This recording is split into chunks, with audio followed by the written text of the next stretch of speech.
Turƙa shi wani gagarumin nasara kenan wato da ake harsashe yanda Sumayya za ta samu babban nasara a cikin kotu.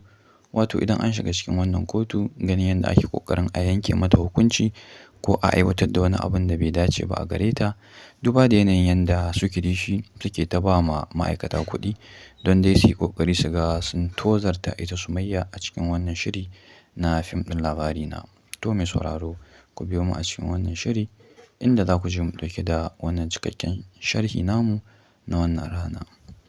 Alhamdulillahi nahmaduhu wa nasta'inuhu wa nastaghfiruh wa na'udhu billahi min shururi anfusina wa sayyiati a'malina. Man yahdihillahu fala mudilla lahu wa man yudlil fala hadiya lahu. Ashhadu an la ilaha illallah wa ashhadu anna Muhammadan abduhu wa rasuluh. Amma ba'd, assalamu alaikum wa rahmatullahi wa barakatuhu. Barkanmu da sake saduwa da ku a wani sabon sharhi namu na cikin wannan gagarumin shiri wato fim ɗin Labarina. A inda a farkon wannan bidiyo namu na fara mana matashiya game da wasu alamomi da suke nuna cewa tabbas fa idan aka shiga wannan kotu to Sumayya za ta iya nasara, game da irin yanda su Presido ga su Naziru Sarkin Waƙa ga kuma Lukman duka sun zo sun nuna cewa sai fa inda ƙarfinsu ya ƙare tabbas za su iya tsaya mata a kowane hali ake ciki.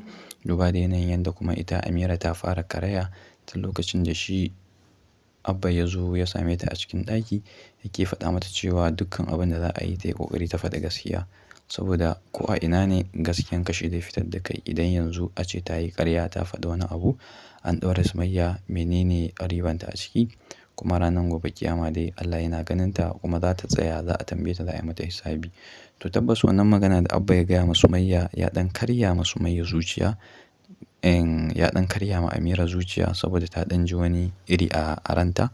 To kuma wannan dalilan suna ɗaya daga cikin abin da ya sa ake harsaso cewa tabbas Amira za ta iya kawar da wannan karatu da Kilishi ta mata akan cewa idan aka shiga kotu ta faɗi ƙarya da gaskiya akan abin da ya faru, inda alƙali zai samu daman da zai ɗaura Sumayya ko kuma ya sa a yi mata hukuncin kisa. Kun ga kuma hakan bai kamata ba. Duba da yanayin yanda ita Sumayya she is innocent, wato za mu iya cewa ba ta san komai ba. Wannan ƙaddara ne wanda ya faru kuma ita Amira ita kaɗai ne za ta iya faɗan gaskiya a cikin wannan shiri. In dai Amira ta sake ta yi ƙarya to tabbas ana da daman da za a iya ɗaura Sumayya, sai dai kuma su Presido mun san za su yi ƙoƙari su yunƙura su ɗaukaka ƙara kenan, ganin yanda sun san cewa Sumayya ba ta yi kisan nan ba tunda sun san halinta, babu wanda bai san ta ba. Amma ku duba yanda ita maman Sumayya hankalinta ya tashi lokacin da ta ga su Presido sun shigo zuwa gidanta, sun san cewa tabbas su Presido sun mata kara. Ku duba irin rigingimun da ya faru a baya wanda ma za mu iya kira shi da yaƙe-yaƙe, don shi Lukman har rayuwan shi ya so ya rasa, inda Presido ya taɓa soka mishi wuƙa aka kai shi asibiti aka kwantar da shi. Amma duk wannan abun bai sa Sumayya ta faɗa wani matsala sun guje ta sun ƙi zuwa ba. Ku duba ku gani fa yanda duka suka yo su uku suka yo zuga suka zo har zuwa gidan su Sumayya don dai su ji menene kuma ta wani hanya suke ganin za su iya bi don su taimaka mata. Mun san dai maganan kuɗi wannan a aje shi, kama daga kan kuɗi, lauyoyi, duk dai wani hanya da ya kamata a bi yanda za a fitar da ita Sumayya tabbas Presido za su bi. Duba da yanayin yanda Presido yana ganin shi yana ɗaya daga cikin wanda ya tunzura ita Sumayya har ta aiwatar da wannan kuskure da ya faru a kanta.